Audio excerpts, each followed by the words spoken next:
Halo Sobat Corong Indonesia, bagaimana kabar kalian semua?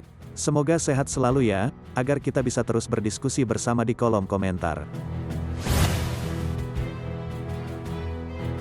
Sahabat sekalian, lagi dan lagi China selalu saja melakukan ini. Rupa-rupanya, semakin dunia diam semakin pula China berani seenaknya. Komunitas internasional, yang diam-diam dan malu-malu kucing mengambil tindakan tegas, justru akan membuat China semakin berani bertindak keras baik terhadap Taiwan, Hong Kong, maupun di Laut China Selatan. Dalam kegelapan malam, kapal-kapal China kembali menunjukkan moncongnya, beringsut diam-diam mendekati kepulauan Matsu Taiwan, dan kembali memainkan peran mereka terhadap perairan yang dikuasai Taiwan. Nampaknya bukan hanya kapal militer dan nelayan mereka saja yang terlihat sembrono, melainkan kapal keruk pasir nan besar juga sama tingkahnya. Siapa yang tak seuzon melihat kapal asing berlayar pada malam hari di perairan milik negara lain? Benar sekali, karena kali ini dugaan kalian sangatlah tepat. Kapal keruk pasir milik China telah menghabiskan waktu berjam-jam, memompa bertonton pasir dari dasar laut. Ada begitu banyak perahu, puluhan bahkan ratusan dari kapal seberat 2000 ton ini menyala sehingga menyerupai lalu lintas di jalan raya, dan gemuruh mekanisnya yang keras bergema di pulau-pulau yang sepi. Bagaimana hal ini tak membuat penduduk Taiwan merasa terganggu? Hei, pulau-pulau kecil itu adalah bagian dari Taiwan. Namun malah terasa lebih dekat ke daratan China daripada teritorinya.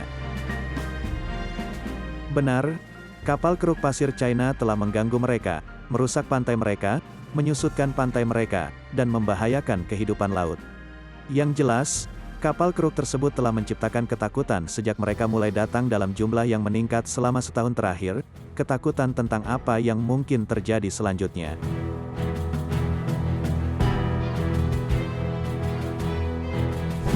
Sahabat sekalian, menurut dari pemberitaan yang dikutip dari Nikkei Asia, para penduduk khawatir, jika mereka berada di garis depan taktik terbaru China, zona abu-abu atau perang hibrida, tindakan yang ditujukan untuk melemahkan, mengintimidasi, atau memprovokasi musuh tanpa melepaskan satu tembakan pun. Tentu saja asumsi ini muncul dari ilmu cocokologi 2 dekade silam, di mana Matsu berada di garis depan pemboman artileri, yang sering terjadi antara tentara komunis Mao Zedong dan pasukan nasionalis Chiang Kai-shek. Ya, walaupun China telah membantah bahwa mereka mengizinkan kapal keruk pasir untuk beroperasi secara ilegal di dekat Matsu. Akan tetapi, beberapa pejabat Taiwan dan penduduk Matsu khawatir, kapal-kapal itu melakukan penawaran dari Beijing, yang berusaha untuk membawa Taiwan kembali dalam kendalinya.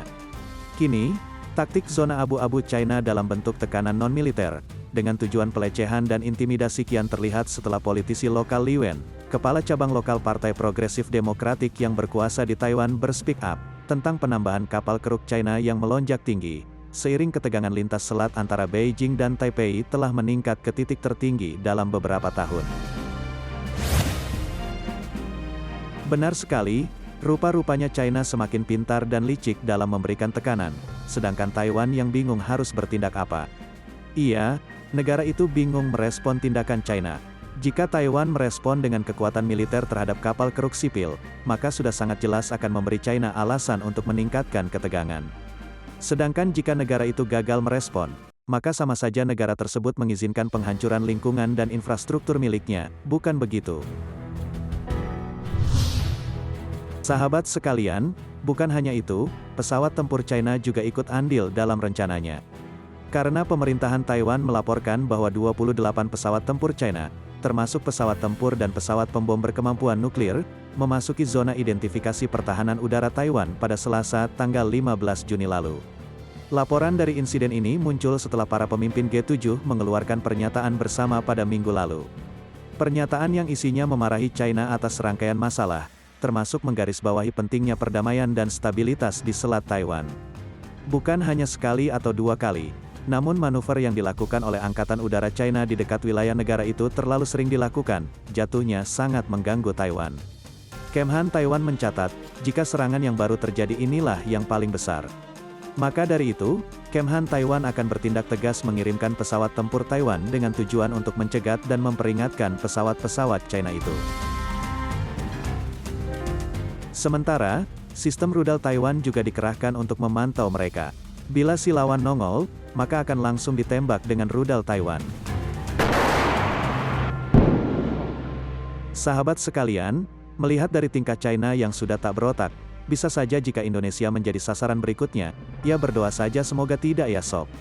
Maka dari itu, untuk menghadapi arogansi militer China, sudah sangat jelas kita harus secepatnya memperkuat militer dan alutsista.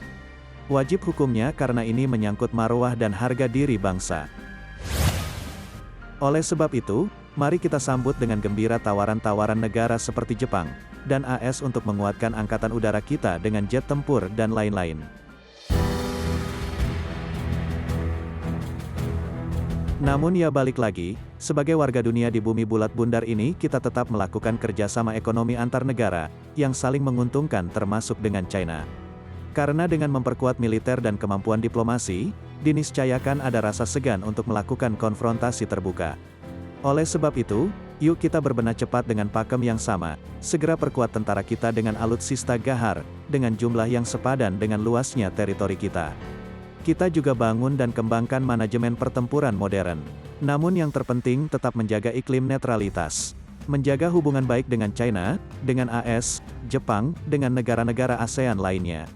Australia, kita sebut juga nggak? Abis, tetangga selatan kita suka gak ikhlas sih.